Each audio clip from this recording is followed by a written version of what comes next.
চলো গাইস, আজকে তোমাদের দেখাই সজনে ডাঁটার ডাউল।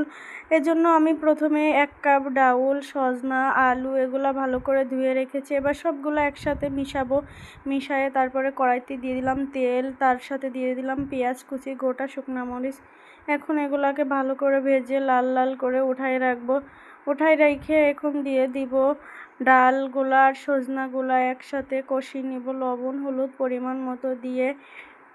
তারপরে এটিকে ভালো করে কষাইতে হইবে যতক্ষণ কালারটা একটু চেঞ্জ না আসে। দেখেন কালারটা কত সুন্দর আসছে। এরপরে দিয়ে দিব কষার পানি। কষার পানি দিয়ে এখন ঢেকে দিব। ঢেকে আস্তে আস্তে ডালটা সিদ্ধ হওয়া পর্যন্ত ঢেকে দিতে হবে। এইবার তারপরে এই যে বাটায় জিরা বাটা আর ওই ভাজা পেঁয়াজগুলা বেটে মশলা করে নিব।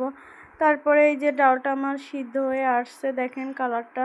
তারপর আবার একটু পানি দিয়ে জাল জাল করে এখন দিয়ে দিব মশলা বাটা মশলা দিয়ে এখন ভালো করে নেড়ে চেড়ে কিছুক্ষণ জাল করে রেডি হয়ে গেল আমাদের আজকে সজনে ডাঁটার ডাউল।